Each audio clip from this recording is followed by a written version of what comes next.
Sitting nice and tall, lifting up out of the pelvis and letting the thighs just slowly release down. Lift up through the center of the spine and just soften your gaze. So let the eyelids just slowly release and just be mindful of your breath. So breathe through the nostrils and create some space in the diaphragm. And now bow your heads. Let the sides of the neck release and let the shoulders move away from the ears. Take the back of the neck in line with the spine and opening your eyes. Okay, so we're going to get on with some standing poses and standing in the center of your mat. So we're going to start with the feet and how important this becomes when you practice your standing poses. Look down at your feet and see that you spread your toes, and if this isn't possible, soften your knees and just use your fingers to spread those toes away from one another. And if they're still quite stiff and it's difficult to separate the feet, then keep practicing because eventually they do start moving. It's important when you start yoga to get that strong grounding. So root into the four edges of the feet, take the weight back into the heels and let the arms release down. We're coming into Sukhasana. Now I'm going to demonstrate this pose, so keep watching the video and just see. From the side, I'm going to take the arm down, bend the elbow and reach the back of the palm between the shoulder blades. Extending the top arm up, reaching up so much, and then taking hold of the fingers if possible. So I'm going to show you with the belt, taking the belt over the shoulder, and then we will do together. So getting ready, bending the arm, you can see here, holding on to the belt, extending up, reaching up, and then catching. So you can see, even if the body is quite stiff, the shoulders are stiff, there's a starting point. You can see here that my arm is so far down here, and when we're teaching actual classes here at the center, this is where some people start. So be aware, use a prop if you need to, and continue to hold. Now when you're in this position, we have to see that those elbows move away from one another, and continue to move your right shoulder back and lift up through the center of the body. And breathe. And release. So again, we come to the other side. So this time, I'm sure you'll be facing the video. So taking the arm out to the side and turning. You may need to have a little bit of help with your hand. So if you're just a little bit stiff in the shoulder, then you can use your hand to the elbow. Keep the lift through the center of the body, extend up, reach up, bending the elbow and catching, or taking your belt, or your dressing gown tie, or whatever you're using to help you with the pose. Continue to move those elbows away from one another and keep the lift through the center of the body. And breathe. So this is a very challenging arm exercise. And release them. Standing back in Tadasana.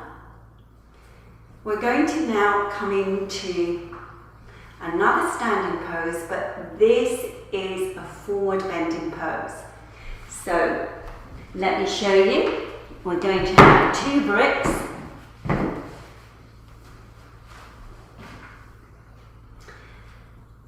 Okay, so just watch for the demonstration. Jumping the legs apart, lifting up through the center of the body, bringing the hands now onto the hips, lifting through the center of the body, even more so, rolling those shoulders back and down. So we've worked the shoulders, we've worked the arms, and now we've got to roll those shoulders, keep the chest lifted. Hinge forward. Take the hands onto the bricks. Now what's important when you first start learning this action is that you're sharp at the base. So move those outer foot bones down very strongly, press the palms down, lift the lower abdomen and look forward. Those of you who can maintain that action, keep the legs strong and the spine straight. Can you extend your hands a little further? And if that's going really well, then remember you've got to keep that spine nice and straight. You can come a little bit further. So if you notice that your shoulders are really tight in this way, then know that you're going to need the bricks. And then slowly release it. Okay. Bringing the feet in, you can jump or step the legs and come back to Tadasana. Our next pose is going to be Trikonasana, so just watch for the moment, so watch the screen, taking the fingers together and jumping the legs apart. Being sure when you're in this position to be sharp in those outer foot bones. So some of you will be familiar with Trikonasana, but just take a look at the demonstration and notice that it's really important to get this leg alignment. How we do this is to get the rotation of the thigh, but this takes a little time and a little practice. So for now, if you're finding it difficult to take the knee in line with the foot, then turn the foot slightly out to the side.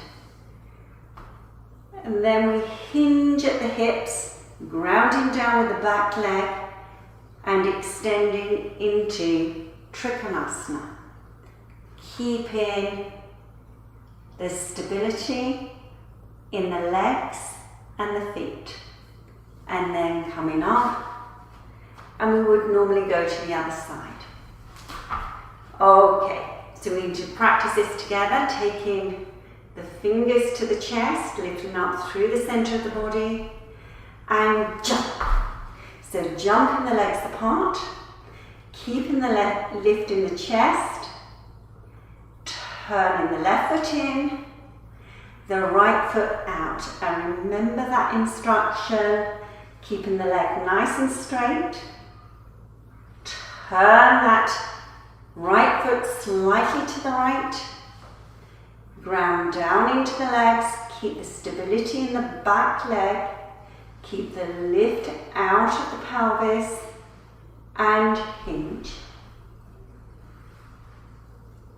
Taking the hand down to the shin and reaching the top arm up. And now see if you can turn the lower ribs to face forward. And then coming up. Turning the feet.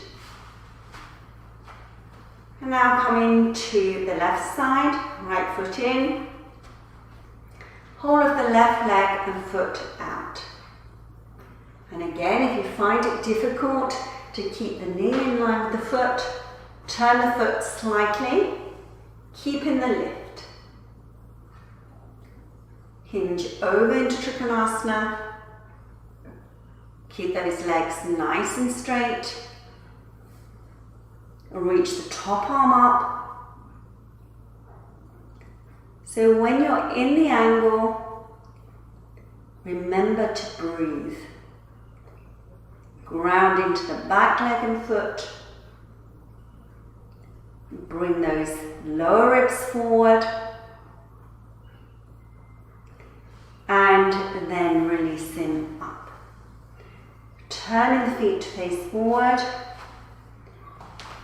And jumping the legs together. Stand in Tadasana. Just lie on the floor with the knees bent. So you're going to be in this position. Now we're just going to soften the abdomen, soften the spine, and bring those legs to the chest.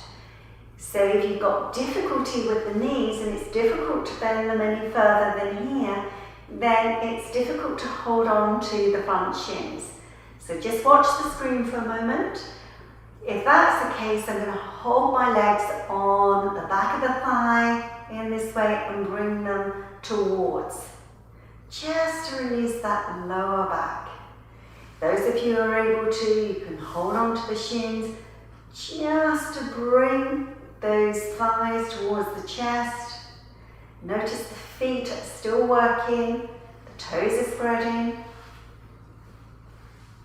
Okay, so coming to the position, if you haven't already, see that the abdomen is soft, and then bring the legs up into the chest. Hold on either behind the thighs or the shins and bring those legs towards you, just releasing that lower back region and then releasing. And then releasing the feet to the floor and the arms.